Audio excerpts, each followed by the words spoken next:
Sebelumnya terima kasih banget udah join di sore-sore kelabu mendung gini, bareng-bareng kita belajar. Jadi how to have a career as a writer in the digital era. Oke, boleh next. Oke. Ya tadi udah disebutin juga sama Silika, nama aku Anastasia Krianti, tapi panggil aja Vivi boleh.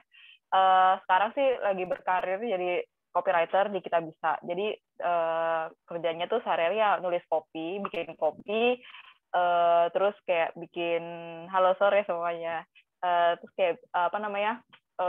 Ya ibaratnya jadi content caretaker lah ya, jadi penanggung jawab konten kreator ya untuk kita bisa di sosial medianya kita bisa gitu. Nggak sendiri sih, ada tim pokoknya. Jadi kita bareng-bareng jadi konten kreatornya di sosmed kita bisa, dan aku in charge untuk writing copy-nya gitu.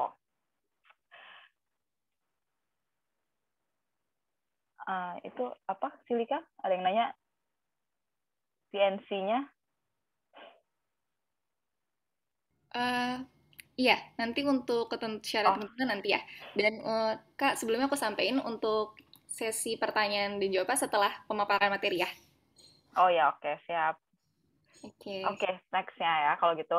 Nah, tadi kan juga udah sempat disebutin juga sama Silika kalau misalnya ya kerjaannya dari awal lulus kuliah sampai sekarang tuh ya hubungannya sesi tulis menulis gitu ya, sesi tulis menulis itu berkaitan dengan sesi tulis menulis, bikin konten, terus abis itu ya nulis, membuat tulisan, artikel segala macam. Jadi my whole career itu start ya nggak jauh-jauh dari tulis menulis kayak gitu. Jadi awal dari jurnalis 4,5 tahun, terus sekarang jadi apa namanya copywriter, content writer juga di Gojek sebelumnya, dan sekarang di Kitabisa kayak gitu.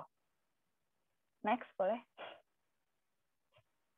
Nah kalau misalnya tadi kan Dila tuh apa namanya kenapa sih nggak jauh-jauh aja gitu kerjanya tulis-tulisan, tulis nulis mulu kan, nggak jauh-jauh lah, pokoknya ya di situ-situ aja gitu, meskipun ininya beda ya, tapi maksudnya kayak apa yang disajikannya itu beda gitu, tapi tetap aja terus menulis. Nah apa sih yang memotivasi saya untuk seperti itu, yaitu karena bisa dibilang kalau aku tuh punya kayak passion in writing. Jadi apa ya, iya, jadi kayak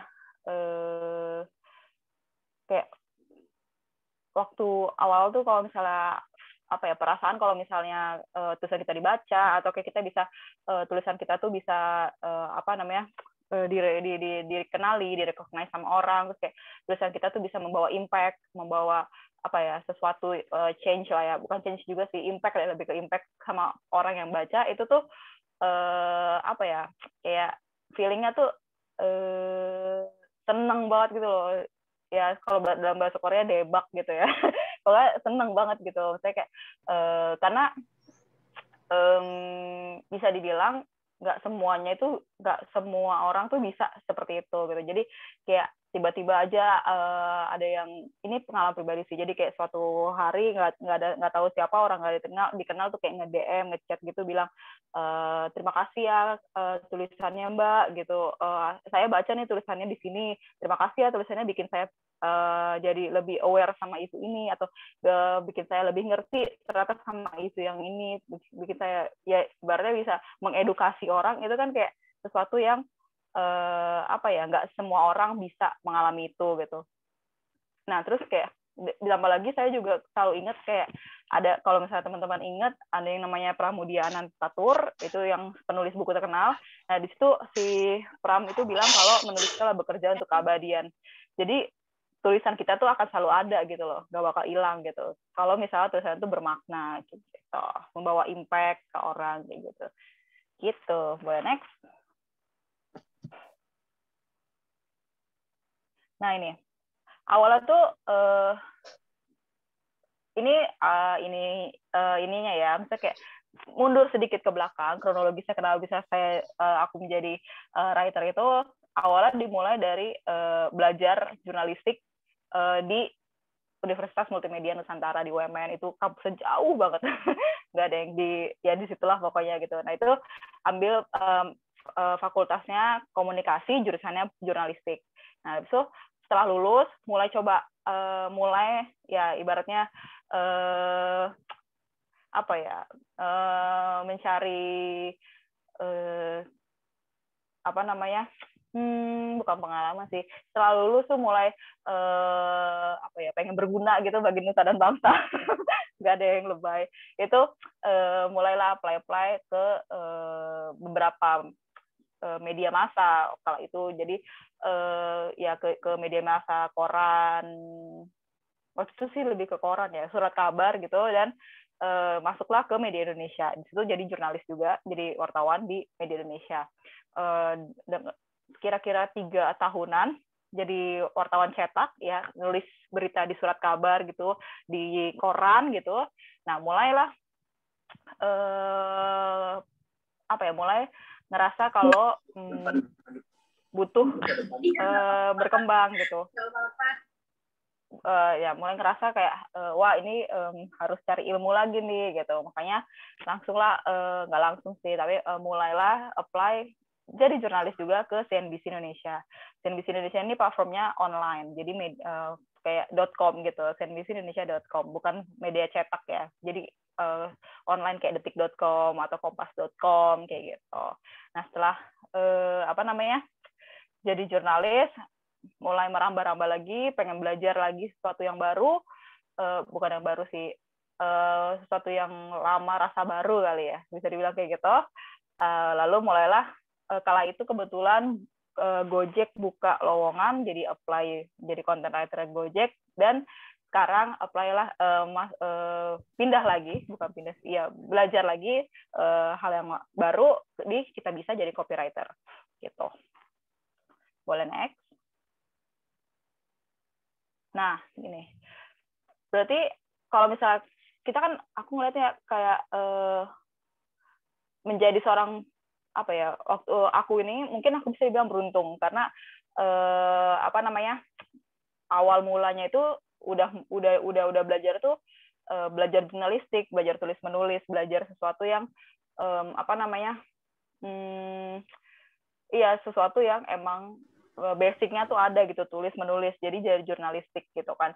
Lalu nanti karirnya tuh ya udah tracknya adalah ya udah tulis dan nulis seperti itu, tapi beda bentuknya aja gitu kan. Nah, tapi apakah itu berarti kalau misalnya teman-teman ingin menjadi seorang penulis, apalagi di era digital saat ini, itu harus lulus dari jurnalistik? Nah, boleh di next.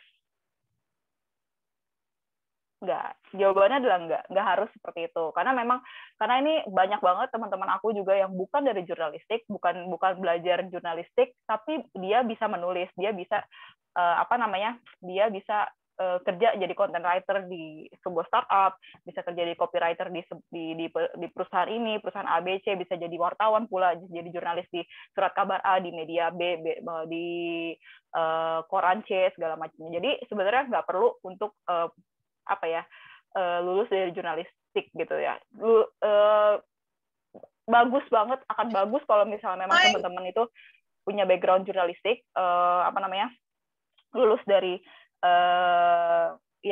punya background jurnalistik, tapi untuk menjadi seorang penulis tuh nggak harus kalau menurut aku gitu.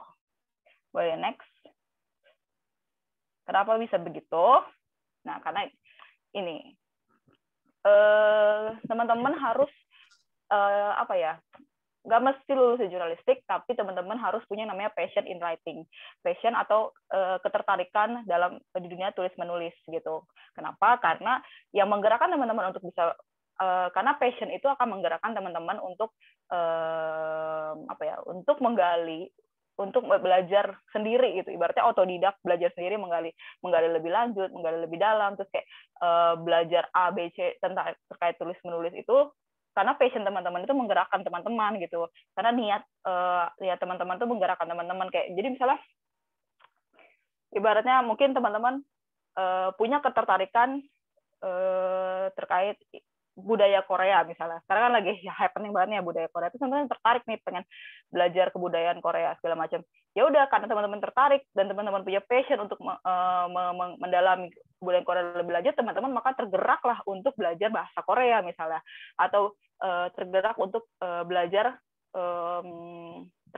musik tradisional Korea atau tarian tradisional Korea segala macam. Jadi passion itu yang menggerakkan teman-teman untuk melakukan sesuatu gitu kan. Nah kalau misalnya teman-teman emang nggak bukan lulusan dari jurnalistik tapi teman-teman punya ketertarikan atau interest di menulis, ya passion itulah yang dipakai untuk modal teman-teman untuk bisa menggali lebih lanjut soal dunia tulis menulis ini. So, next.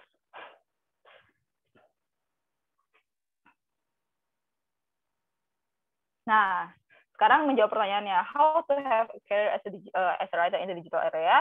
Yang pertama tentunya teman-teman harus belajar basicnya dulu, basic tulis menulis. Nah, tadi meskipun teman-teman bukan jurusan jurnalistik, teman-teman tetap harus tahu basicnya tuh nulis-nulis seperti apa. Karena keuntungannya, ini aku bisa bilang keuntungannya. Keuntungan kalau misalnya teman-teman belajar lulus dari program studi jurnalistik atau belajar punya dasar jurnalistik ya teman-teman, itu udah belajar basic tulis menulis, belajar basic bagaimana menulis yang baik dan benar, bagaimana menyusun kalimat, bagaimana merangkai kata menjadi yang baik dan benar, bagaimana menggunakan SPOK dalam sebuah artikel segala macam kayak gitu. Itu adalah keuntungannya kalau teman-teman lulus dari jurnalistik gitu kan, karena memang di jurnalistik itu kita diajarkan materi-materi seperti itu gitu. Nah, tapi itu tadi, kalau misalnya memang teman-teman bukan lulusan jurnalistik, tapi teman-teman punya passion, nah teman-teman pasti akan tergerak untuk belajar basicnya tulis-menulis ini, belajar basic,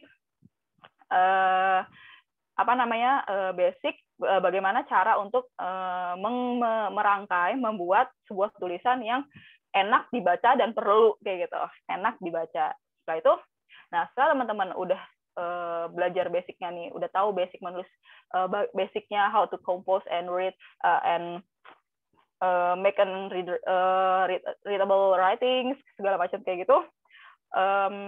Ya udah, nanti teman-teman mulailah di-expand lagi karena tulis menulis itu nggak cuma bisa menulis dan baik dan benar aja itu cuma basicnya. Nah, untuk bisa menulis lebih high lagi, lebih expert lagi segala macam, lebih tinggi lagi, di level up lah segala macam, itu teman-teman akan harus menggali lagi lebih dalam nih, teman-teman itu interestnya di writing yang apa, jenis penulisan itu ya seperti apa gitu. Karena ibaratnya kalau writing itu, menulis itu cuma payung gedenya. Nanti di payung gede itu kan ada nanti di pecah-pecahin lagi nih. Nah, pecah-pecahin lagi tuh ada cabang-cabangnya lagi. Cabangnya itu bisa menulis creative writing, habis itu kayak travel writing, terus nanti content writing, news writing, terus itu copywriting segala macam. Jadi banyak banget nih cabang-cabang writing lainnya. Nah itu ya. Nah kalau di digital era sekarang ini, itu sekarang kan lagi yang happening banget itu adalah content writing, copywriting, SEO writing, dan sekarang ada yang baru namanya UX writing, dan juga apalagi tuh content writing, copywriting, SEO writing, dan sekarang yang baru adalah UX writing gitu. Nah udah nih, setelah teman-teman tahu, teman-teman senangnya udah punya basic, terus teman-teman senangnya itu tertariknya untuk mempelajari lebih lanjut tuh soal copywriting, boleh di back dulu.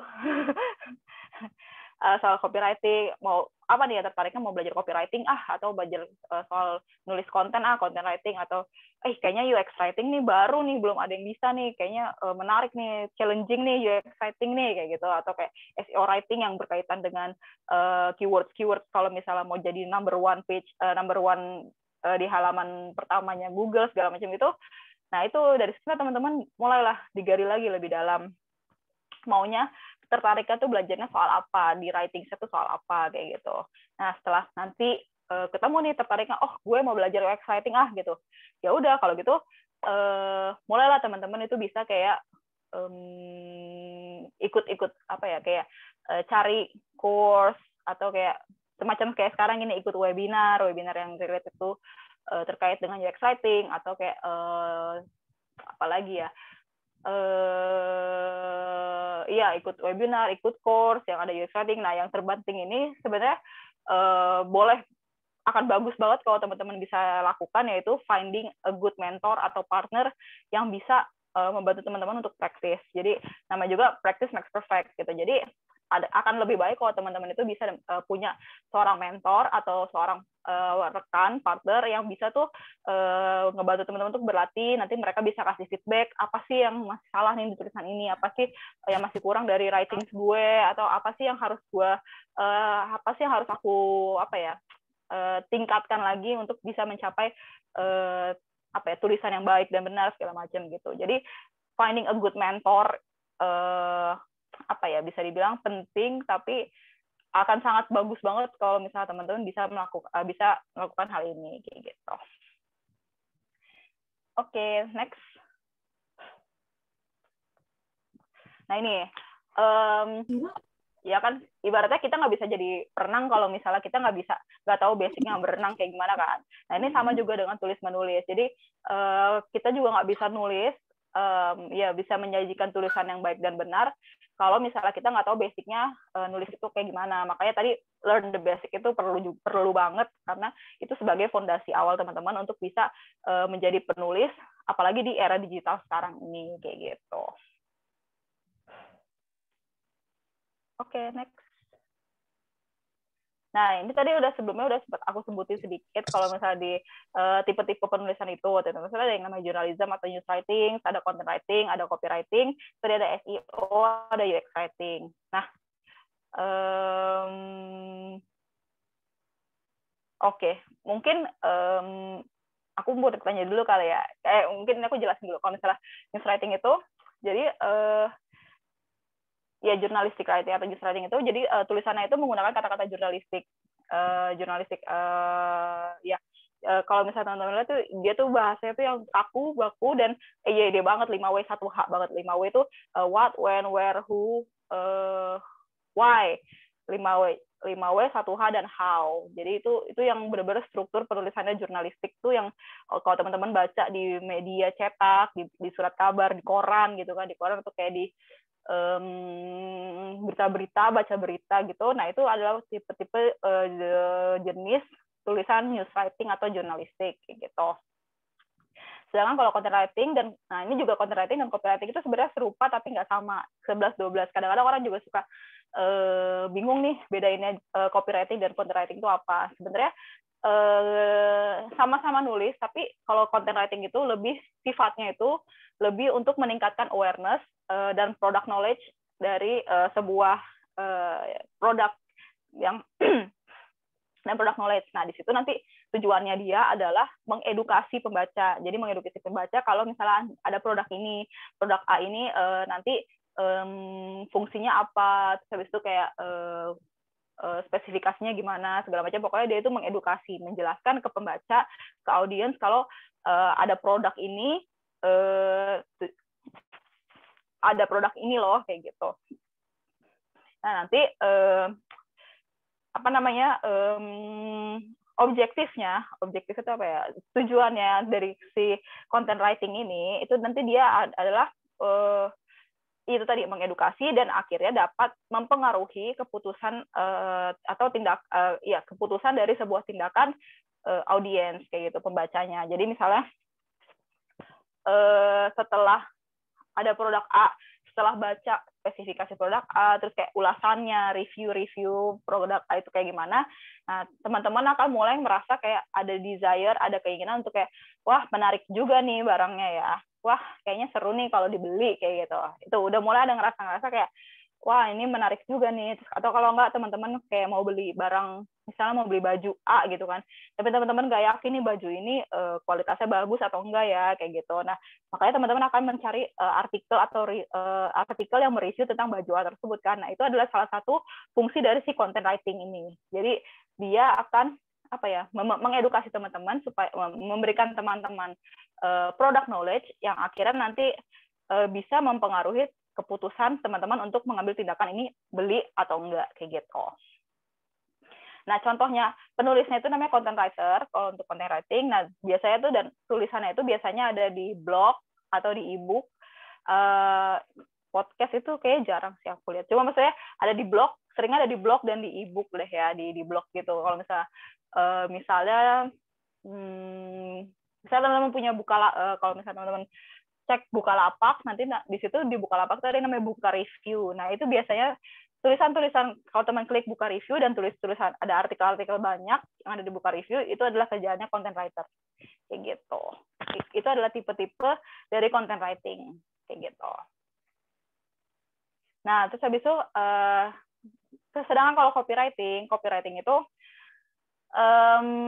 sama-sama menulis juga, tapi biasanya nulisnya tuh kata-katanya tuh fokus untuk menarik perhatian audiens dengan copy yang persuasif. Jadi kalau misalnya mungkin ada yang pakai kalau ibaratnya kayak teman-teman lihat jangan nengok ke kiri gitu kan, nanti kan pasti teman-teman kayak ada apa sih sebelah kiri, itu jadi nengok kayak gitu. Jadi akan seperti itu kalau copywriting tuh bentuk-bentuknya tuh yang persuasif kayak gitu, yang bikin orang tuh kayak jangan dibuka, nah teman-teman akan ngebuka kayak gitu. Nah, yang bikin persuasif seperti itu. Lalu, nah tujuannya, nah ini beda, yang membedakan antara content writing dan copywriting. Kalau tadi content writing tujuannya adalah untuk mengedukasi, product knowledge, pembaca atau audiens. Nah, sedangkan copywriting ini tujuannya adalah membuat target audiens itu mengambil keputusan atau melakukan suatu tindakan tertentu. Kalau misalnya produk nih misalnya ya, kalau misalnya produk ya berarti tindakannya adalah membeli gitu kan. Jadi membuat audiens tuh akhirnya beli, klik beli gitu loh misalnya. Nah, contohnya tuh misalnya kalau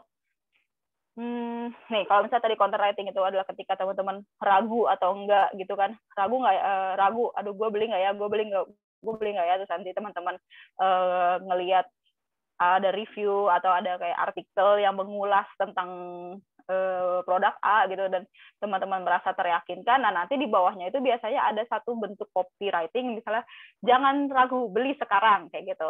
Dah diklik lah itu beli sekarang. Kalau nggak kayak nanti ada tulisan Senin harga naik, beli sekarang. Nah itulah yang membuat kata-kata itu yang mungkin akhirnya teman-teman tuh teryakinkan, makin diyakinkan untuk beli itu dengan kata-kata yang jangan ragu, beli sekarang, Senin harga naik, atau kayak limited edition, beli sekarang gitu, persediaan terbatas kayak gitu. Yang seperti itulah contoh-contoh copywriting-nya kayak gitu. Nah, pelaku copywriting-nya disebut copywriter, atau kalau di bahasa Indonesia itu penulis suara. Sedangkan kalau misalnya bentuk penulisan copywriting itu ada di mana aja, itu bisa teman-teman ada di iklan, di campaign, di billboard, di spanduk juga mungkin bisa sih. Ya, biasanya sering di billboard, email marketing, betul, di Instagram juga, di Facebook juga, iya, kayak gitu. Di landing page atau di caption lah, kayak gitu. Next. Ini ada SEO writing, ada UX writing. Kalau SEO tadi namanya juga search engine optimization. Jadi itu tujuannya adalah lebih ke keyword sih, keywords yang lagi tren apa. Jadi ntar penulis saya itu menulis konten atau artikel dan membuat kayak ada keyword, memasukkan keyword yang lagi tren itu apa, biar nanti si SEO-nya itu masuk lah, dibaca sama search engine dan bisa masuk ke kalau dicari di Google tuh bisa ke halaman 1 misalnya, bisa di halaman 1 page nomor 1 lagi misalnya kayak gitu. Sedangkan kalau UX writing, nah UX writing ini nulisnya tuh lebih penulisannya itu kalau teman-teman lihat ada di aplikasi. Jadi dia kalau teman-teman misalnya punya aplikasi Gojek gitu kan, nah itu kan ada bisa teman-teman lihat kayak ada kata-kata booking atau ada kata-kata order gitu. Nah itu yang bikin adalah si UX writer namanya. Jadi UX writing ini tugasnya itu adalah membuat tulisan untuk mempermudah teman-teman tuh memakai aplikasi. Jadi membuat pengalaman user itu lebih enak dalam lebih enak ketika memakai aplikasi. Ibaratnya dia jadi kayak tour guide dalam sebuah aplikasi kayak gitu. UX writing itu user experience writing, pengalaman user dalam membuat dalam memakai sebuah aplikasi. Nanti di guide gitulah, dipandu sama si UX writer dalam di aplikasi teman-teman kayak gitu. Next. Nah, ini mungkin aku sedikit menyinggung karena aku sehari-hari jadi copywriter gitu kan ya. Nah, thinking prosesnya itu kalau misalnya mau jadi copywriting, di copywriting itu gimana sih? Nah, awalnya tuh kita itu ada namanya ideation. Ideation tuh jadi kita cari-cari referensi yang relevan dengan konten yang ingin dipublikasikan. Nah, itu nanti apa ya? Ya cari-cari referensi. Terus itu di sini tuh ada yang namanya ATM, amati, tiru, modifikasi. Nah, biasanya tuh itu sebenarnya bukan hal yang haram ya untuk ATM itu amati, tiru, modifikasi, karena memang semua yang bekerja di industri kreatif itu pasti akan melakukan namanya ATM itu amati, tiru, dan modifikasi. Yang haram itu adalah kalau misalnya kita udah amati terus tiru plok-plokan lagi kan. Plok itu baru yang nggak boleh banget, itu namanya copycat, itu namanya plagiat kayak gitu. Sedangkan kalau dimodifikasi nanti kita jadi kayak memodifikasi konten apa ya, ide ini kalau biar lebih atraktif lagi, lebih menarik lagi tuh kita modif lah biar jadi lebih atraktif lagi kayak gitu. Terus di sini tuh ada yang namanya still like an artist gitu. Nah, still like an artist tuh ya itu tadi nggak jauh beda sama ATM maksudnya. Kalau di bahasa Indonesianya ATM itu. Nah, setelah di ideation kita cari-cari referensi, lalu kita melakukan namanya iteration, brainstorm, atau retrospektif. Nah, di sini kita bawa dah ide-ide kita itu ditaruh di brief, kita sidang bareng lah gitu. Ibaratnya kita taruh di meja, nih gue punya ide ini, kira-kira possible nggak ya untuk dieksekusi, kira-kira apa namanya, kalau mau dieksekusi nanti bentuknya mau seperti apa, atau kayak kira-kira ini kalau dieksekusi menariknya kayak gimana kayak gitu, atau kayak ya dikasih feedback lah, kita brainstorm bareng gitu. Karena ya memang ide itu nggak ada yang mentah dari kita dapat langsung jadi dapat ide ini kayak gini-gini langsung dieksekusi itu langsung naik gitu, nggak jarang banget ada yang bisa kayak gitu, kecuali dia tuh yang super duper kreatif banget. Orang yang super duper kreatif itu pun juga pasti dia akan brainstorm bareng sama timnya gitu kan, nanya kira-kira mungkin nggak ya, possible nggak ya kalau kayak gini kayak gitu. Nah, setelah nanti udah ketemu nih idenya kayak gimana, terus udah dapat feedbacknya dan udah di ACC lah ya, udah cocok buat dieksekusi, barulah kita write the copy-nya, kita nulis kopinya gitu, kita bikin kopinya tuh baiknya kayak gimana ya, kayak gini. Nah, nanti tuh pun sebenarnya setelah kita udah bikin nih, udah jadi ideation, iteration, terus udah jadi kopinya kayak gimana, terus udah jadi bentuk hasil akhirnya kayak gimana, itu sebenarnya kita balik lagi ke di brainstorm ini, di lebih tepatnya sih di final check ya, kita kayak proofreading lagi, kita final check lagi, kita lihat lagi masih ada yang kurang atau enggak, atau masih ada yang salah enggak, atau iya kata-katanya kira-kira cocok, udah cocok atau belum, placementnya gimana segala macam. Pokoknya tuh setelah jadi semuanya tuh tetap aja kita harus kayak final check lagi namanya. Nah, setelah udah selesai final check barulah itu dipublish kayak gitu. Next. Nah, ini dalam nah ketika kita membuat sebuah copy atau tulisan, nah apalagi kalau misalnya tulisan marketing ya, tulisan kayak tadi copywriting, content writing segala macam, ada biasanya kita mempertimbangkan ini motivasi pengambilan keputusan manusia itu ada 3, namanya pain, logic, dan pleasure. Pain itu tadi seperti yang ditulis di sini adalah ketakutan dan kerugian. Itu jadi misalnya kalau account financial planner segala macam itu kan apa namanya, bisa dibilang kalau account financial planner segala macam itu dia menjual yang namanya ketakutan manusia. Jadi ketakutan manusia kalau misalnya suatu ketika dia nggak punya uang simpanan untuk hari tua, atau ketakutan manusia kalau dia akan jatuh miskin misalnya kayak gitu, atau ketakutan manusia kalau dia nggak punya duit buat nanti bertahan hidup sampai berapa puluh tahun ke depan kayak gitu. Nah, itu kan account financial planner, dia menjual pain, dia menjual ketakutan dan kerugian manusia kayak gitu. Makanya dulu itu sempat banget ada account yang kalau misalnya teman-teman ingat Joska, itu kan account financial planner kayak Joska gitu kan rame banget ya, banyak banget engagementnya tinggi, terus habis itu kayak banyak banget yang follow segala macam, yang like segala macam kayak gitu. Nah, itu karena dia menjual ketakutan manusia. Nah, setelah itu ada lagi namanya logika atau ya kelogisan atau persuasi. Nah, account financial planner itu juga menjual kayak menjual ketakutan, dia menjual logika juga, logis kayak persuasi. Oh ya bener, kalau misal logikanya ya bener sih, kalau misalnya gue nggak nabung sekarang, gue nggak punya duit sekarang, bisa jadi gue emang akan nggak punya uang dalam waktu berapa bulan ke depan kayak gitu. Nah itu kan orang jadi kayak logikanya masuk juga gitu kan. That's why makanya Joska, akun Joska yang semacam Joska itu bisa dapat engagement tinggi atau bisa dapat apa ya namanya ya sorry akun kayak gitu tuh bisa dapet apa namanya exposure yang exposure yang gede ya, karena ya dia itu juga bener juga logis gitu, kalau misalnya gue nggak punya uang ya gue nggak bisa bertahan hidup gitu kalau misalnya sampai berapa bulan ke depan kayak gitu. Nah setelah itu nanti dia barulah menjual produknya dia di sini masuknya ke pleasure, keuntungan dan manfaat. Nanti dia masukkan, nah, misalnya Joska itu berarti kan dia jualnya jasa apa sih aku lupa, pokoknya produknya Joska itu kan. Nah udah kalau misalnya itu dia masukin lah, oke, kalau lu nggak mau miskin, lo nggak mau apa namanya nggak punya duit sampai bertahan hidup sampai untuk berapa bulan ke depan, ya udah lu pakai aja jasa kita Joska kayak gitu. Nah kalau misalnya pakai Joska nanti keuntungannya ada yang ngaturin keuangan, terus habis itu dalam sekian bulan dapat return sekian persen kayak gitu, dapat imbal hasil sekian persen timbal baliknya. Nah itu manfaatnya apa? Manfaatnya ya nanti kedepannya lu nggak akan miskin kayak gitu. Itu kenapa?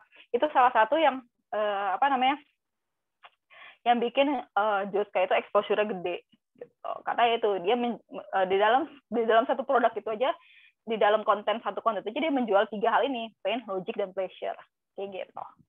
Next. Nah ini lalu ada ketika teman-teman mau menulis, sebenarnya nggak cuma menulis copyright aja, tapi menulis intinya kalau teman-teman ketika teman-teman yang menulis harus perhatikan namanya 6C ini. Clear, concise, credible, content, dan communication, dan konsistensi. Clear itu yang pasti jelas banget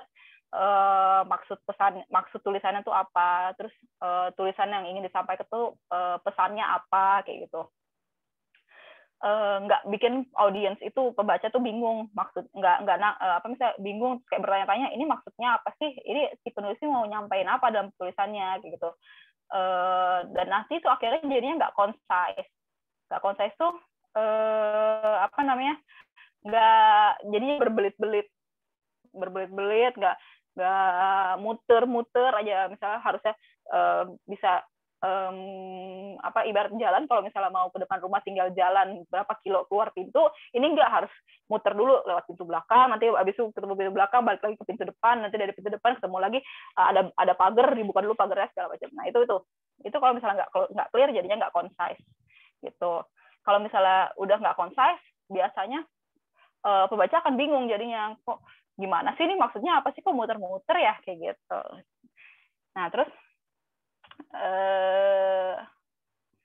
ada namanya kredibel tuh bisa dipertanggungjawabkan, tulisannya bisa dipercaya. Jadi ibaratnya nggak ngasih tulisan yang hoax lah, nggak ngasih tulisan-tulisan yang menipu pembaca kayak gitu, karena ya siapa sih yang senang dibohongin, nggak mungkin, nggak ada kan orang yang senang dibohongin gitu kan.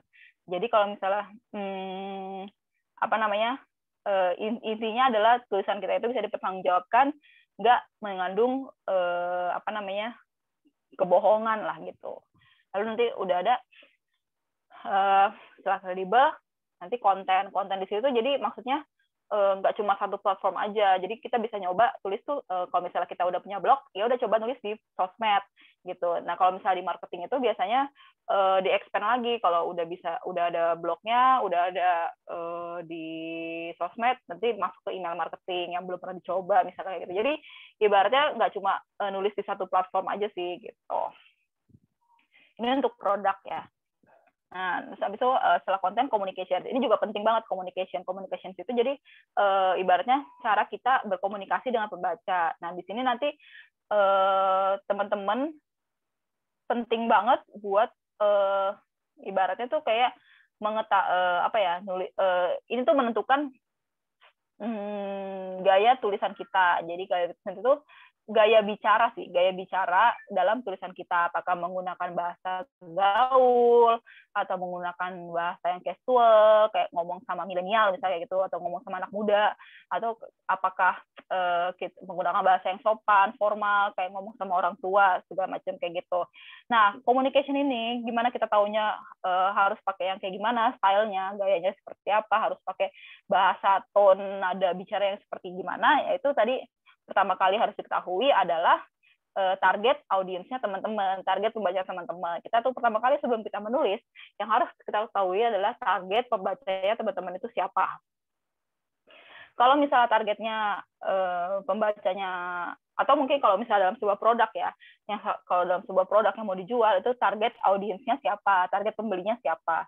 Nah, kalau misalnya target pembelinya teman-teman itu adalah remaja, misalnya milenial, baru lulus kuliah gitu kan, atau kayak nggak baru lulus kuliah deh, misalnya kayak milenial usia 20 sampai 35 tahun gitu misalnya. Oh ya udah, kalau gitu pakailah bahasa milenial, bahasa-bahasa yang kekinian tapi casual gitu. Karena 35 tahun itu kan meskipun masih muda, tapi dia menggunakan bahasa-bahasa casual, bukan bahasa formal kayak ngomong sama bapak-bapak misalnya kayak gitu. Bukan bapak-bapak sih, lebih ke kayak bahasa formal kalau ngomong sama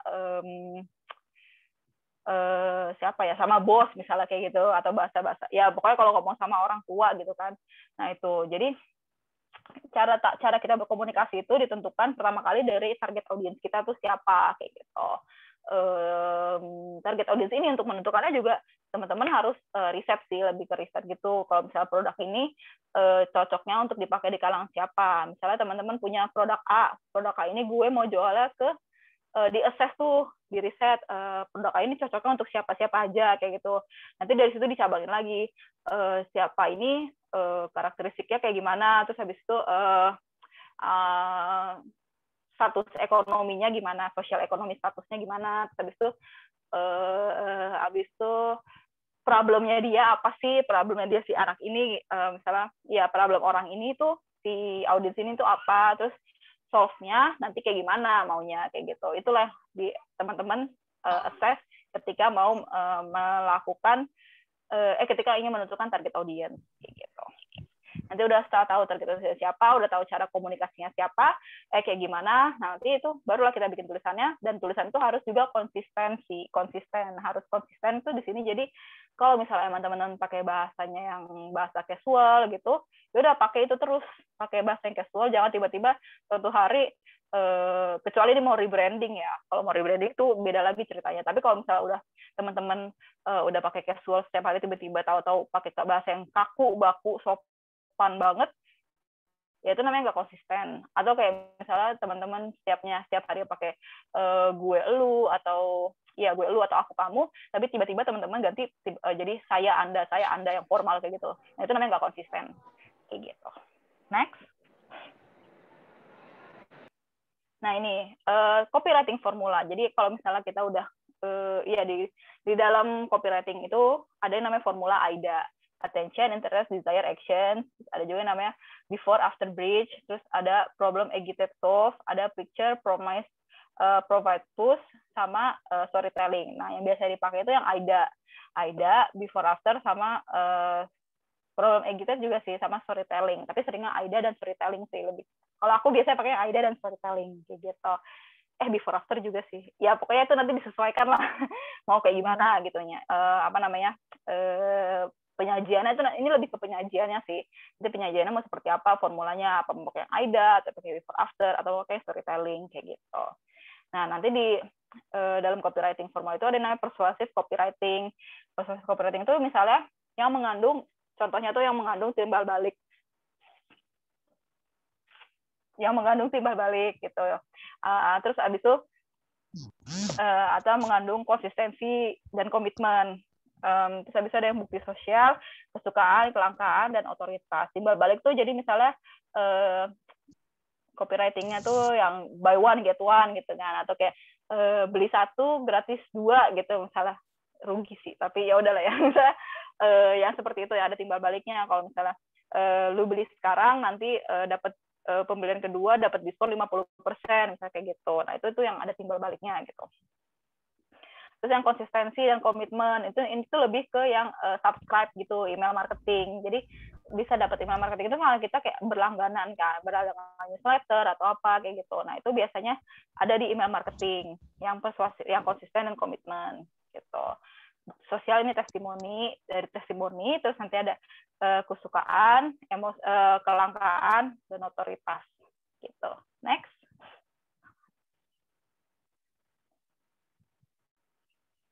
Udah habis ya? Oke. Itu deh, thank you. Selesai. Thank you, Kak Vivi. Menarik banget ya penulisan Ya. ini. Kayak ternyata memang perlu banget nggak asal hanya menulis, perlu formula sama teknik juga nih yang tepat untuk buat copywriting yang menarik. Sebelum kita masuk ke sesi pertanyaan nih Kak Vivi, kalau dari aku penasaran nih. Kak Vivi kan tadinya dari seorang jurnalis ya, terus jadi content writer dan juga copywriting. Gimana sih Kak adaptasinya? Pasti kan beda banget tuh dari jurnalis yang tadinya kaku, yang tadi Kakak bilang harus banget sesuai sama aturan-aturan bahasa. Jadi content writer dan copywriter itu gimana adaptasinya Kak? Oke.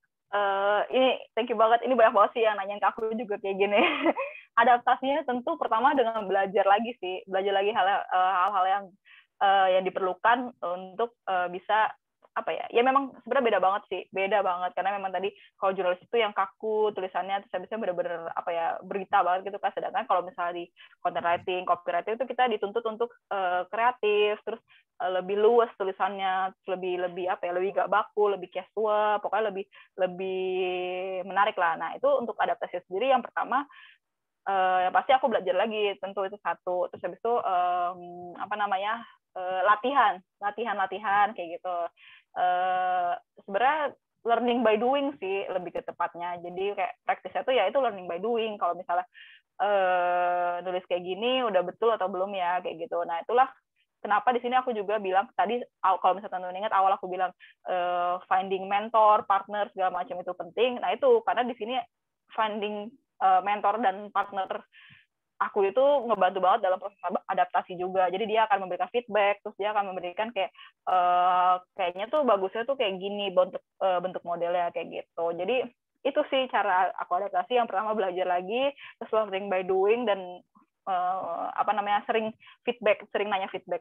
Jadi teman-teman jangan baper, sebisa mungkin kalau bisa jangan baper, jangan bete kalau dikasih feedback. Kalau misalnya teman-teman yang dibilang ini kayak tulisannya nggak bisa dibaca deh, ini tulisannya nggak enak banget sih dibaca, ini maksud lo apa kayak gitu. Nah itu anggapnya itu feedback, berarti teman-teman itu belum bisa nyampe maksudnya, belum bisa nyampe pesannya ke pembaca yang teman-teman kasih kayak pembaca ya.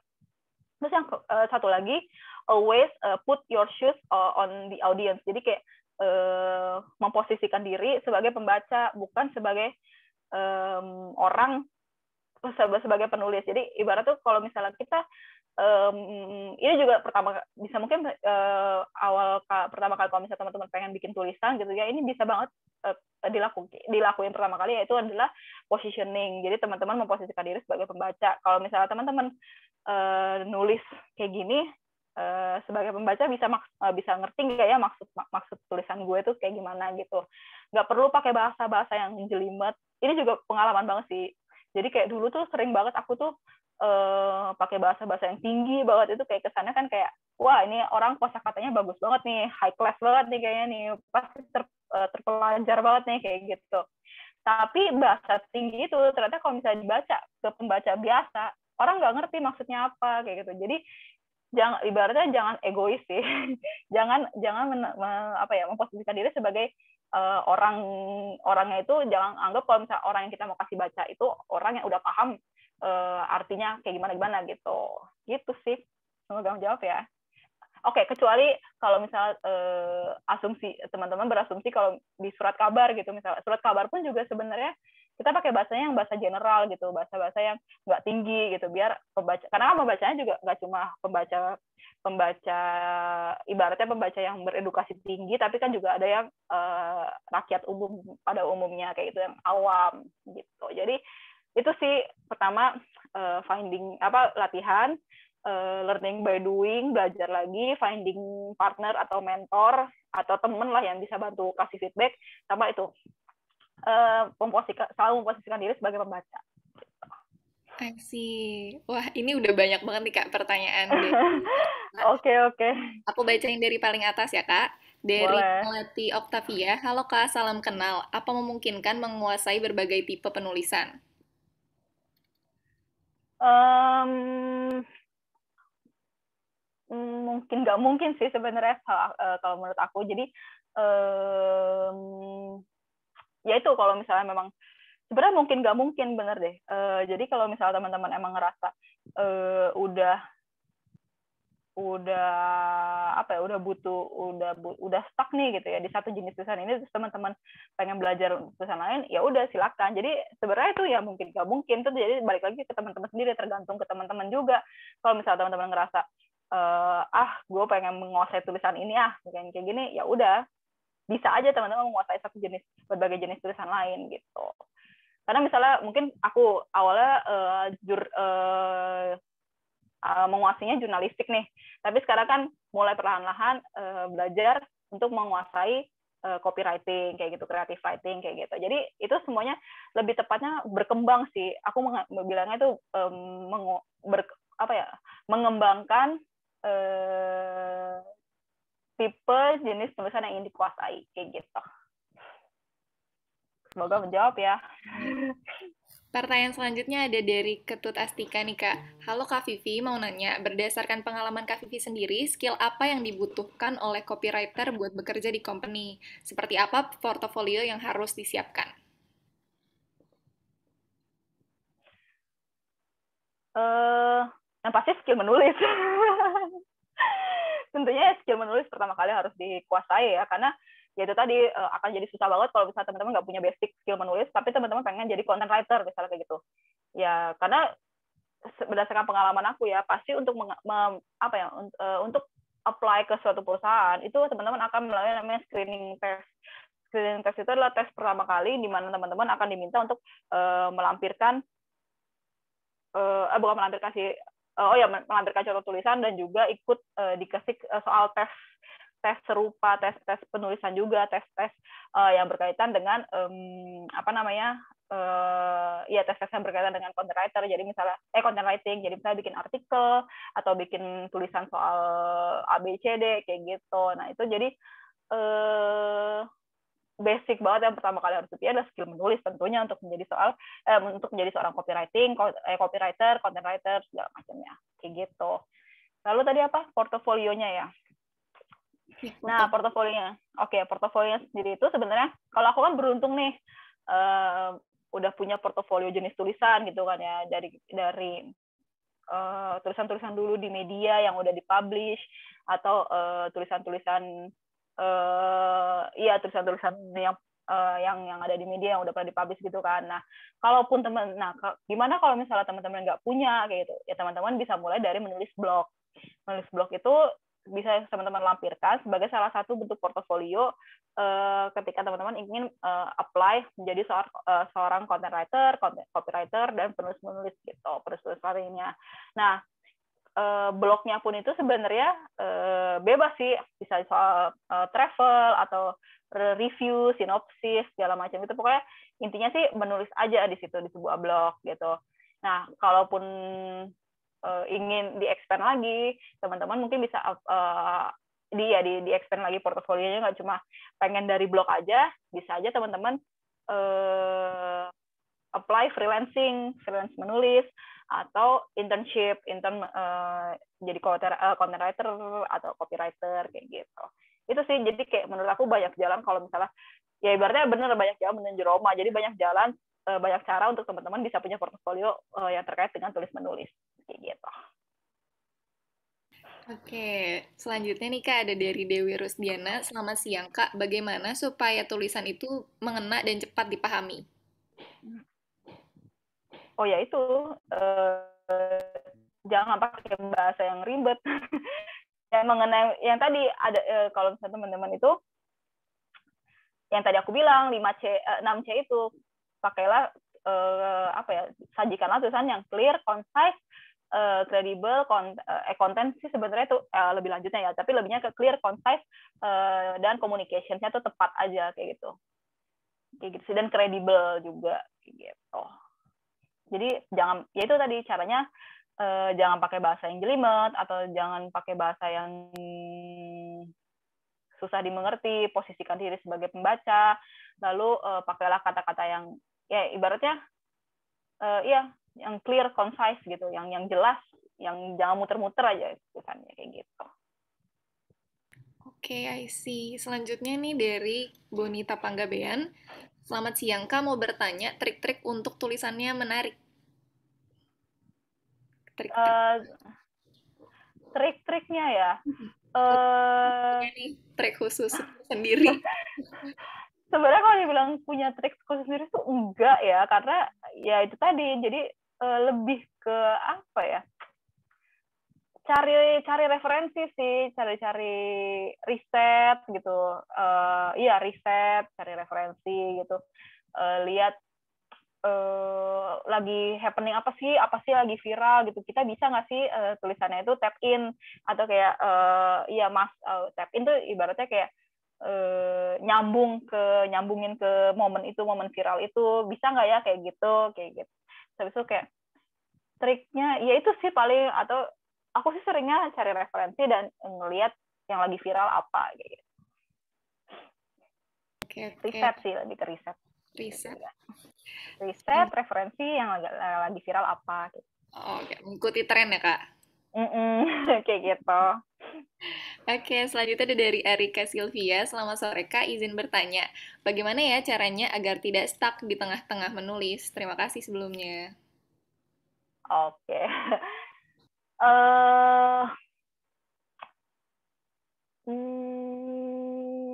Kalau aku sejujurnya ketika tengah-tengah, ini sebenarnya konteksnya gimana lu nih, kalau misalnya di tengah-tengah menulis tiba-tiba blank gitu, sejujurnya jarang, karena biasanya orang ketika udah dapat inspirasi, dapat ide, pasti dia akan lancar, lebih lancar nulisnya, atau kayak lebih bisa ngalir idenya kayak gitu. Nah, mungkin awalnya mungkin bisa dibilang writer's block kali ya. Kalau misalnya untuk writer's block sendiri,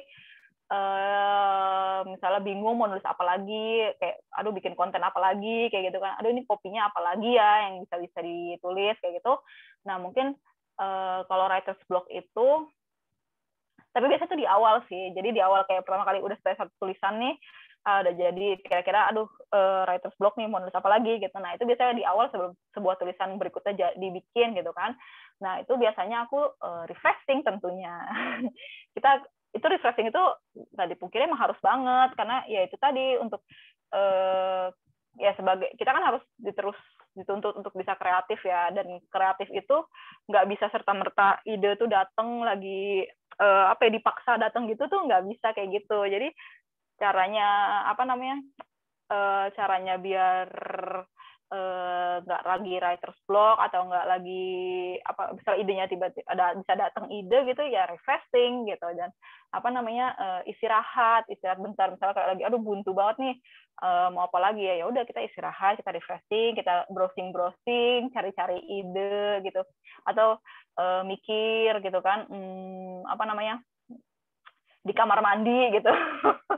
Di kamar mandi mikir gitu, lagi mandi atau lagi ngapain gitu kan. Nah itu kadang-kadang tuh di situ, jadi justru refreshing itu membantu otak kita tuh biar nggak ngebul gitu lah, kasarannya, biar nggak panas gitu. Nah cara refreshingnya gimana ya, beda-beda, setiap orang cara refreshingnya itu beda-beda. Mungkin ada yang refreshingnya dengan baca buku, atau refreshingnya dengan nonton film, atau refreshingnya dengan liburan, atau dengan apa namanya browsing surfing di medsos segala macam kayak gitu sih. Jadi ya cara paling mudah dan gampang dilakukan ya refreshing itu gitu. Semoga menjawab ya. Oke, semoga menjawab ya, Sobat Ace. Selanjutnya dari Robi Ramdhani. Selamat sore, Kak Anastasia. Salam sejahtera, Kak. Saya mau tanya, Kak, apakah Kakak punya blog? Apakah mempunyai blog pribadi ialah langkah yang tepat untuk menjadi content writer? Kalau iya, menurut Kakak, tips dan trik agar blognya banyak dikunjungi bagaimana ya? Oke. Punya sih kalau blog, cuma sekarang udah nggak pernah ditulis lagi karena udah karena udah apa namanya udah lama udah nggak sempet juga sih. Cuma kan blog itu kan lebih ke kayak buku harian ya, diary digital gitu kan. Nah, dan blog aku itu sebenarnya nggak aku jadikan portofolio, makanya bisa kayak nulis sesuka hati di situ. Cuma kalau misalnya emang teman-teman pengen menjadikan blog teman itu portofolio, saran aku pertama adalah difokusin. Pertama kali teman-teman itu mau menyajikan tulisan apa, jenis blog teman itu, jenis blognya teman-teman tuh mau yang seperti apa, apakah travel blog ataukah food blog atau kayak review, blog review kayak gitu. Jadi itu difokusin dulu itu bentuknya apa. Nah, setelah udah difokusin bentuknya apa, nah disitulah baru kita bisa lebih apa ya, lebih tahu nih, karena bisa jadi lebih tahu mau tulisannya tuh mau kayak gimana sih bentuknya. Nah, setelah itu gimana caranya biar bisa dibaca. Yang pertama kali tadi bisa pakai SEO. Kalau misalnya teman-teman udah belajar bisa apa misalnya pengen belajar tuh SEO writing itu bagus kalau misalnya teman-teman ingin meningkatkan keterbacaan di blog. Satu, terus udah gitu jadi share blognya, gunakanlah media sosial untuk kayak nge-share tulisan teman-teman, kayak gue bikin tulisan kayak gini loh, ayo yang mau baca mampir kayak gitu, di share aja di akun medsosnya teman-teman kayak gitu. Terus habis itu apa namanya, nah tulisannya pun itu juga bukan asal tulisan sembarang tulisan gitu ya, tapi tulisannya benar-benar ibaratnya ini juga nih, ini teman-teman harus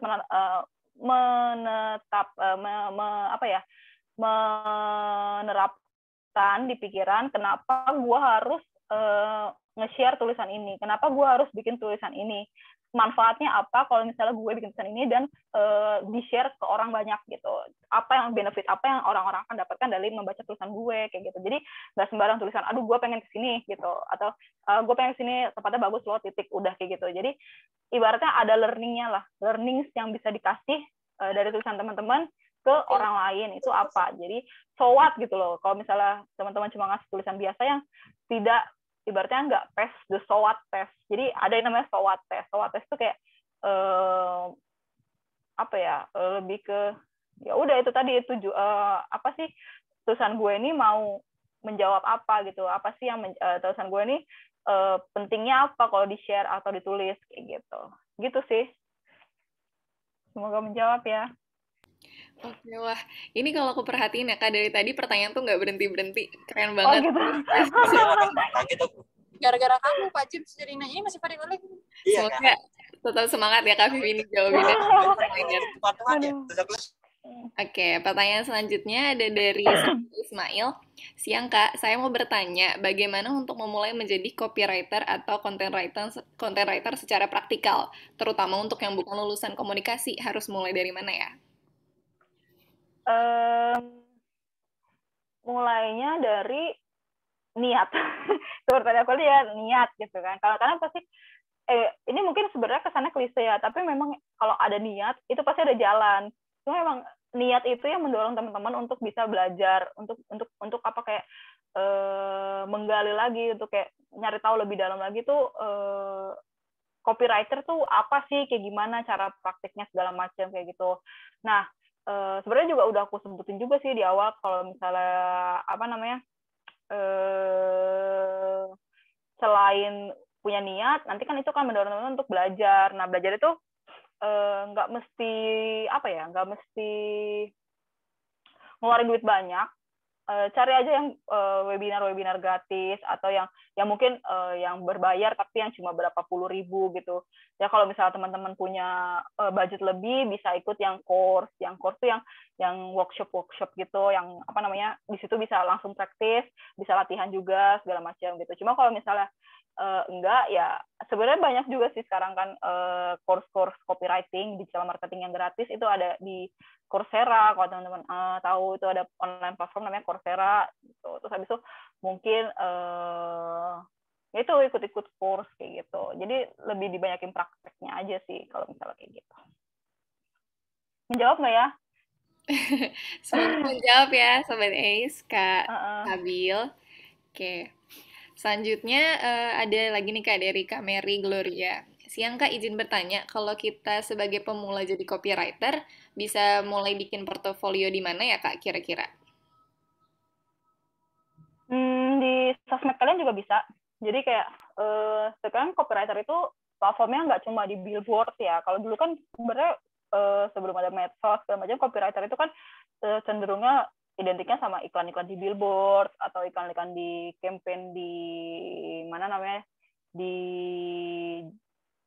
jalanan gitu kan, atau di MRT atau di mana namanya, di fasilitas umum segala macam. Pokoknya identiknya sama yang eksternal gitu, bukan eksternal sih, lebih kayak giant gitu lah ya, misalnya ya lebih ke eksternal gitu. Nah sebenarnya kalau misalnya kita nggak punya gitu ya bisa dimulai dari sosmed, Instagram gitu. Bikinlah caption atau kayak postingan itu kan ada foto-foto misalnya gitu ya, postingannya tuh bisa pakai carousel, dari postingannya itu dikasih kopi-kopi yang menarik gitu. Misalnya teman-teman mau ngasih learning, mau ada accountnya ngasih learning tips gitu, ya udah dari accountnya itu visualnya itu bisa dikasih kopi yang menarik, dan di caption Instagramnya itu di caption Instagramnya itu juga bisa dikasih kopi tulisan juga yang menarik gitu. Jadi bisa mulai dari situ sih kalau mau. Sosmed tuh bisa banget buat tempat latihan loh. Gitu. Selanjutnya ada dari Hanin Amalia Sofyanti. Selamat sore Kak, saya mau bertanya. Jika ingin menjadi seorang jurnalis, apakah diharuskan memiliki pengalaman dalam dunia jurnalistik sebelumnya? Apakah orang yang baru memulai passionnya di jurnalistik bisa mendapat pekerjaan sebagai wartawan? Bisa banget sih, aku bisa bilang bisa banget, karena banyak banget orang, teman-teman aku yang jurnalis, yang wartawan itu lulusannya bukan lulusan jurnalistik, tapi kayak lulusan pertanian, lulusan teknik, sarjana teknik pun ada gitu loh, yang orang-orang tuh kayak sehari-hari mungkin ininya yang rumus-rumus atau apa, tapi dia jadi jurnalis, jadi wartawan kayak gitu. Apalagi ya banyak kok yang basicnya tuh bukan dari jurnalistik ya, yang emang hubungan internasional, HI, terus bahkan ada yang anak hukum, anak yang lulusan hukum, fisika segala macam itu, biologi itu bisa jadi wartawan, jadi jurnalis. Jadi nggak terbatas sih, cuma memang kalau ya seperti ada bilang Dewa juga, memang ada benefit tersendiri kalau misalnya lulus dari jurnalistik, karena memang kita udah tahu kan basic untuk menulisnya kayak gimana, basic menulis yang baik, berita yang baik dan benar tuh kayak gimana, kayak gitu. Sih, jadi menutup kemungkinan ya Kak? Enggak banget sih, karena ya itu tadi, selama ada niat, ada kemauan, pasti ada jalan, kita bisa coba kayak gitu. Oke. Selanjutnya karena juga aku nambahin lagi, karena biasanya juga itu nanti dites juga sih, karena kan ada, kalau misalnya jadi jurnalis itu nanti kita selain di langsung interview segala macam itu, kita ada tesnya juga, tes bikin berita, tes nulis berita, nulis artikel kayak gitu. Jadi di situ juga dilihat dari situ nanti. Gitu. Oke. Selanjutnya ada dari Hutri Cika Berutu. Tingkat kesulitan tertinggi bagi Kak Vivi di content writing dan copywriting lebih besar mana, Kak? Dan Kakak pas di Gojek itu ngerjain CEO juga nggak? Oke. SEO kali ya maksudnya. CEO. Ini dong, bos.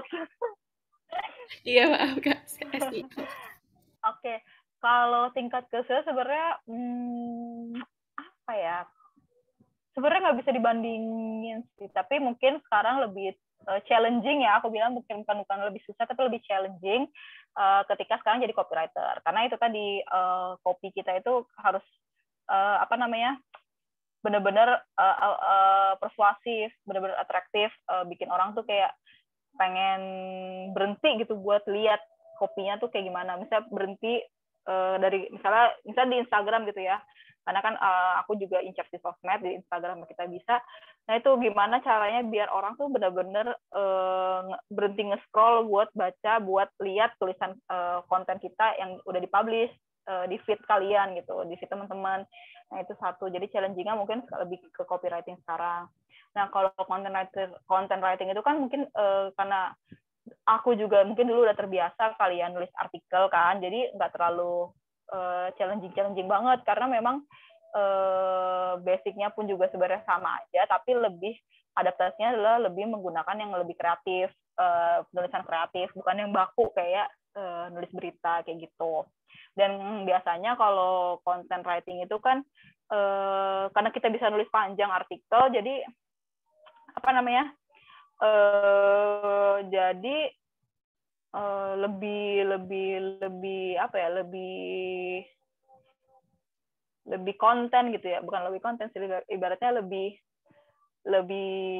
lancar lah, lebih lancar kalau misalnya mau nulis di content writing. Sedangkan kalau di copywriting itu kita terbatas space, jadi nggak bisa sepanjang kayak nulis artikel di content writing, tapi kita terbatas sama space-nya sosmed, space-nya Instagram, terus kayak space untuk di visual kayak gimana. Jadi itu tadi lebih challenging. Jadi gimana cari kata-kata yang ngena, bisa dimengerti tapi pendek gitu.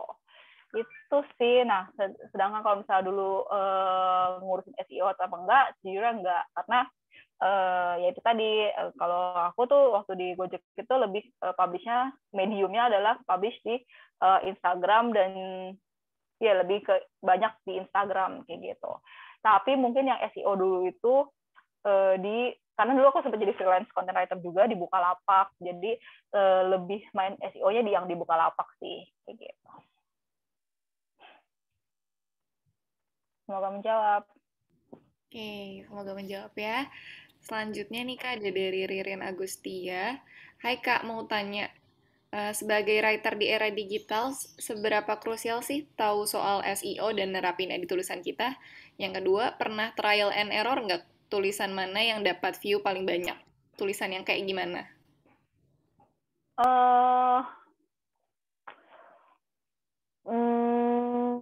SEO ya, kalau menurut aku sih sebenarnya penting nggak penting juga sih, karena SEO kan memang tadi bisa ngebantu banget biar tulisan kita banyak yang baca, banyak view-nya segala macam.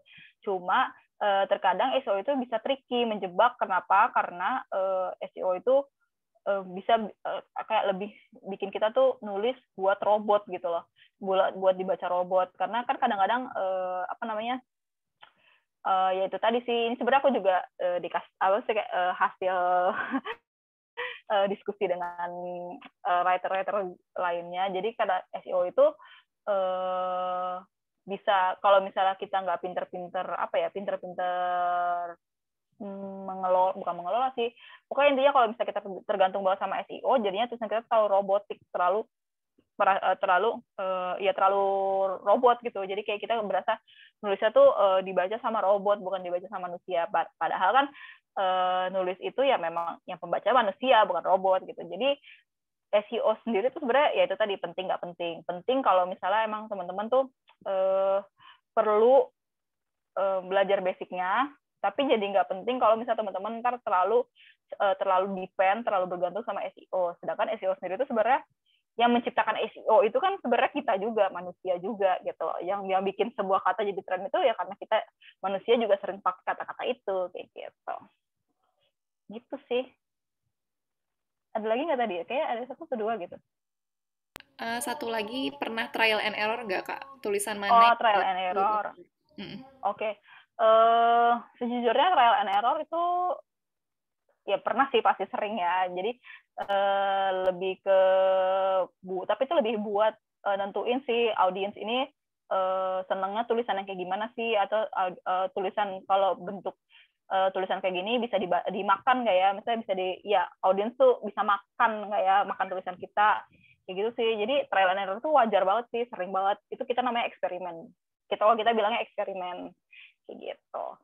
Dan itu emang wajar, dan malah menurut aku harus dilakukan, karena biar kita nggak terlalu monoton, kontennya itu aja gitu kan. Jadi kita kayak nyari konten apa lagi ya yang lebih menarik, yang juga bisa dimakan sama audiens kayak gitu. Gitu. Mau menjawab. Selanjutnya ada dari Hifzur Rahman, Kak. Sore Kak, mau tanya dong, aku tuh punya habit susah mengeluarkan isi kepala. Kebentuk tulisan dari konsep sampai word by word sudah ada di kepala, tapi seperti sulit untuk dituangkan. Adakah saran, Kak? Ini kalau menurut aku udah punya idenya adalah kalau misalnya teman-teman udah punya ide, bikin aja di poin. Jadi bikin bullet di take note gitu loh. Ini ngebantu banget sih. Ini karena dulu tuh sering banget.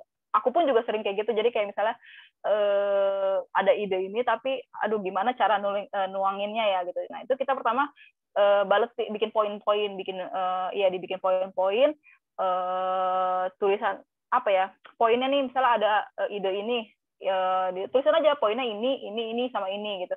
Nah dari situ ntar kita dibantu untuk bikin kerangkanya, openingnya ntar kayak gimana, terus isinya kayak gimana, penutupnya kayak gimana. Jadi yes betul, bikin outline tulisan kayak gitu. Jadi ya dibikin outline tulisannya, terus tuangin aja kasar aja, tapi ya itu semacam bullet, poin-poin aja kayak gitu. Jadi dari situ baru deh kita terbantu buat dibikin tulisan jadinya nanti mau kayak gimana, kayak gitu. Bikin outline. Bikin kerangka ya Kak, outline. Tulis kasar aja dulu, nggak apa-apa. Oke, selanjutnya nih Kak ada dari Dwi Mayang Sagita. Halo Kak, apa sih yang harus ditonjolkan dalam membuat portofolio kita? Ditonjolkan. Ini maksudnya gimana nih? Ditonjolkannya gimana maksudnya dulu nih? Coba mungkin sambil diperjelas, mungkin dalam bentuk skill atau gimana ya Kak? Kita move ke pertanyaan selanjutnya dulu ya Kak, sambil nunggu. Oh ya, boleh. Hai Kak, gimana caranya nemuin mentor yang pas sama passion kita dalam menulis? Dari Hana Lestari. Nemuin mentor yang pas ya. Gimana ya? Kalau aku tuh sebenarnya beruntungnya karena memang teman-temanku kan juga penulis, banyak yang udah emang nulis. Habis itu apa namanya? Dulu waktu di Gojek itu orang-orang emang juga nggak pelit buat kayak ngasih feedback gitu. Ya kasarannya emang bisa di reach out lah orang-orangnya buat kayak ngasih apa namanya, ngasih pendapat, ngasih opini, ngasih feedback lah ya kayak gitu. Jadi dari situ sih aku bisa ketemu mentor. Nah kalau misalnya teman-teman emang pengen cari mentornya yang tepat, yang baik, ya bisa dilihat juga sih kalau misalnya dari apa ya, dari komunitas gitu. Bisa jadi dari e-commerce ini mungkin ada apa namanya, ada yang bisa bantu jadi mentor gitu kan. Kita ya itu sih dari networking, dari komunitas kayak gitu, ketemu orang baru di komunitas, atau mungkin apa namanya, ikut ya, ini sebenarnya pede aja sih, kayak SKSD aja gitu. Mungkin teman-teman ketemu di LinkedIn gitu kan, di LinkedIn kayak ada, oh ini kayaknya oke nih buat gue minta kasih feedback, gue tanyain feedback gitu. Itu bisa banget sih dari LinkedIn juga. Dari ibaratnya sih kalau menurut aku awalnya semua ya berasal dari komunitas, dari LinkedIn, atau ya kalau misalnya bisa ketemu di tempat kerja, di perusahaan tempat teman-teman bekerja kayak gitu, yang bisa dibantu jadi mentor kayak gitu. Banyak sih, yang penting itu sebenarnya kemampuan, keinginan teman-teman aja untuk networking kayak gitu. Perluas relasi dan cocok-cocokan juga ya Kak? Iya betul, perluas relasi dan cocok-cocokan kayak gitu sih. Oke, selanjutnya nih Kak ada dari Vira. Hai Kak, saya mau bertanya mengenai menulis di newsletter. Tipe copy atau writing yang seperti apa sih Kak yang tepat untuk tulisan di newsletter? Kalau di newsletter itu biasanya email marketing ya, lebih yang ke email marketing gitu. Nah ini sebenarnya bisa dibilang kerjaannya UX writer juga, kerjaannya kadang copywriting, kadang copywriter, kadang UX writer kayak gitu. Jadi kalau di email marketing itu tipe-tipe penulisannya ya tipe-tipe yang persuasif tentunya, yang tadi kalau misalnya persuasif, kalau teman-teman ingat yang persuasif formula itu yang mengandung timbal balik, atau yang mengandung yang mengandung tadi pain, logic, pleasure. So, itu kadang-kadang juga dikasih yang ada unsur-unsur urgensi. Jadi kalau misalnya limited time gitu, kalau misalnya lagi ada diskon, limited time nih, cuma sampai jam sekian gitu. Nah itu tuh yang kayak gitu-gitu sih biasanya kalau di email marketing ya, gitu. Formula-formulanya yang straight to the point tapi persuasif gitu. Oke, semoga menjawab ya Sobat Ace. Selanjutnya ada dari Dela Ayu Puspita Dewi. Izin bertanya Kak, media online apa yang bisa digunakan untuk pemula buat belajar menulis? Media online banyak sih, blog ya tadi aku seperti bilang WordPress gitu. Atau kalau misalnya teman-teman nggak pengen nulis, nggak pengen ribet bikin blog, bikin WordPress ya dari sosmed, dari Instagram teman-teman tuh juga bisa. Kalau misalnya teman-teman atau kalau misalnya teman-teman nggak pengen nggak pengen ya sebenarnya bisa aja sih teman-teman bikin fake account gitu. Di situ latihan dari situ, bikin second account buat latihan nulis kayak gitu. Nah ini mungkin di second account ini teman-teman bisa invite orang-orang awam gitu. Misalnya atau teman-teman bisa invite orang lain, teman-teman gimana ya? Jadi bingung. Ya pokoknya bisa invite temennya teman-teman buat kayak follow, terus nanti kasih feedback. Ini lu bisa ngerti nggak ya maksud gua apa nih tulisan ini kayak gitu. Dari sosmed juga bisa. Kayak gitu. Terus habis itu iya sih paling seringnya bisa kayak gitu. Dari sosmed atau dari WordPress blog. Atau kalau misalnya teman-teman punya LinkedIn, sorry ya, ini mau kalau teman-teman punya LinkedIn, bisa dari postingan-postingan LinkedIn gitu kan. Kadang-kadang kan ada tuh yang bikin status di LinkedIn panjang artikel gitu. Nah itu bisa dari situ juga gitu. Di LinkedIn tuh juga sebenarnya kalau nggak salah ada platform buat bikin notes gitu deh. Bikin tulisan artikel gitu. Itu bisa juga dipakai kayak gitu. Kalau misalnya nggak mau nulis panjang gitu. Karena itu juga kalau nggak salah di LinkedIn tuh ada minim maksimumnya gitu kalau nggak salah. Kayak gitu deh. Bisa kok banyak banget platformnya. Oke, selanjutnya ada dari Avina. Hai Kak, mau tanya apakah seorang content writer yang sering cantumin CTA dan landing page bisa disebut copywriter juga? Oh iya ya, sebenarnya tuh, nah itu tadi sebenarnya aku bilang 11-12 ya, serupa tapi nggak sama kerjanya content writer sama copywriter. Tapi kadang-kadang di artikel yang udah ada CTA-nya itu, CTA itu call to action, itu biasanya udah langsung ditulis sama content writer sih, kalau artikel ya. Gitu sih. Jatuhnya lebih ke content writer, karena memang dia udah langsung tulisan satu artikel gitu. Kecuali kalau misalnya CTA-nya tuh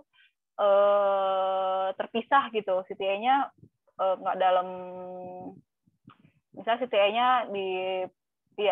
nggak dalam satu artikel yang sama, tapi itu diproduksi sama copywriter gitu misalnya, itu beda gitu.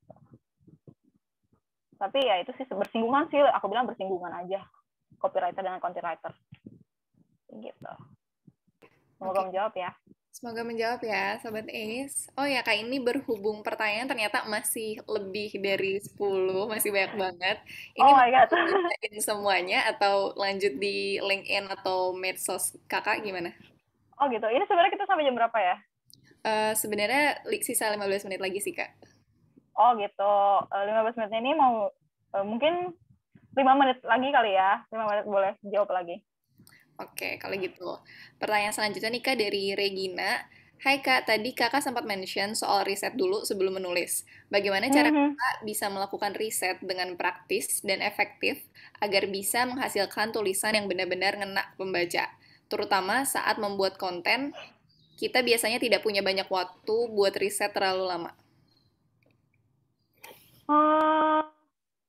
Gimana ya? Kalau aku sih biasanya googling ya yang pasti, pakai Google. Terus habis itu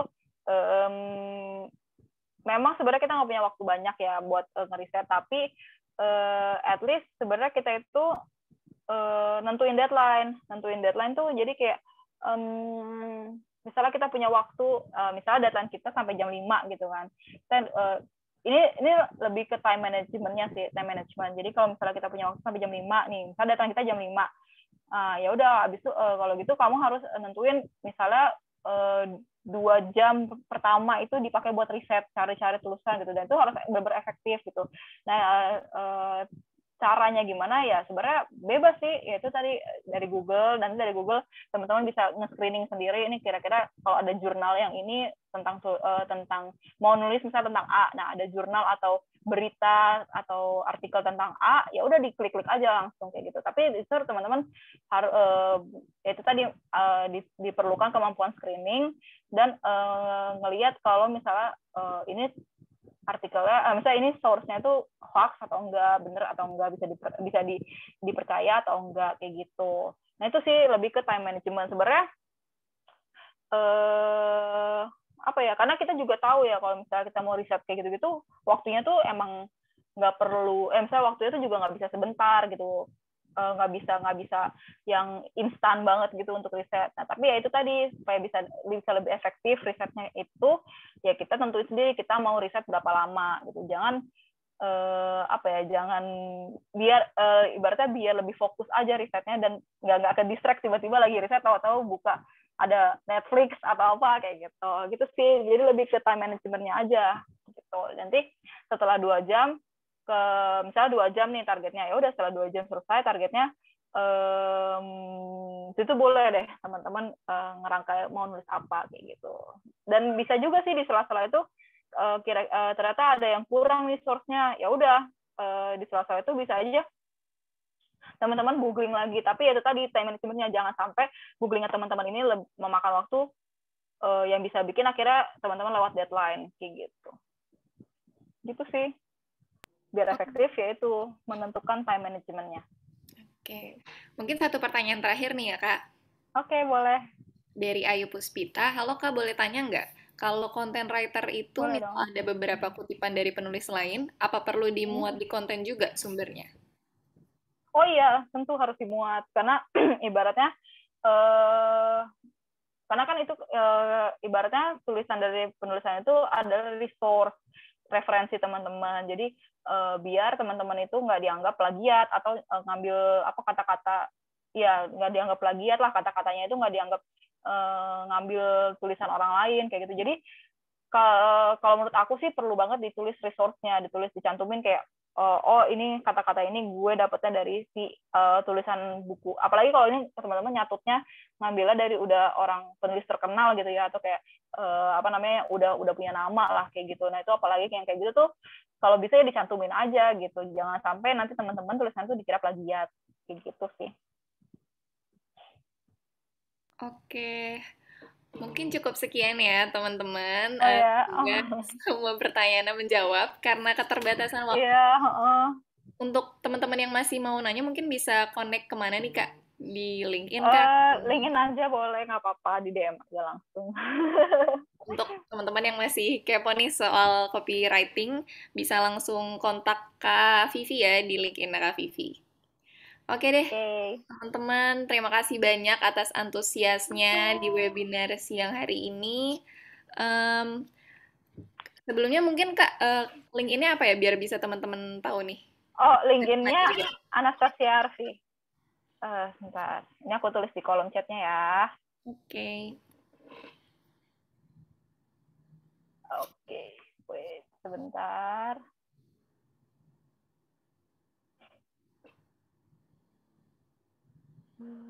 Oke.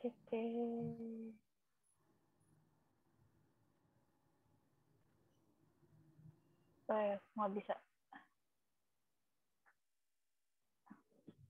Anastasia Arfi. Oke.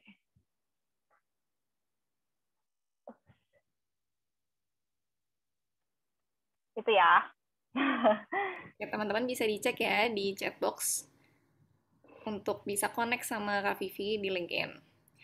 Oke, sekali lagi makasih banyak ya teman-teman atas antusiasnya di siang hari ini. Memang seru banget ya Kak belajar tentang copywriting itu. Kayak memang ternyata memang nggak perlu untuk punya background penulis ataupun seperti Kakak kan jurnalis, tapi banyak banget ternyata yang mau belajar pun bisa dari background apapun ya Kak. Yang penting bisa. Gitu. Niat, betul.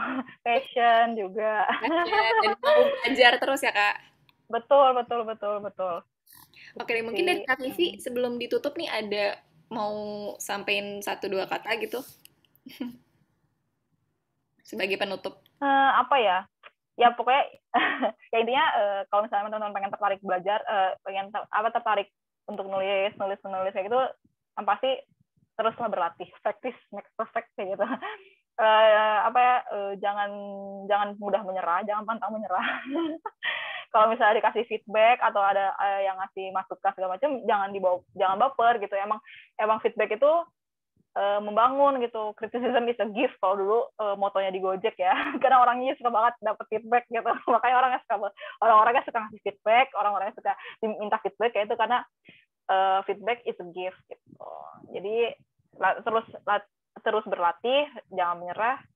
Tetap semangat. Oke, terus semangat tuh teman-teman. Terima kasih semuanya. Yeay. Terima kasih Kak Vivi. Yes, makasih ya semuanya ya. Terima kasih Kak. Thank you banget udah mau join. Thank you Kak, have a nice day ya Kak. Semoga sukses terus. Yes, happy weekend ya semuanya ya. Semoga sharingnya bermanfaat. Dadah.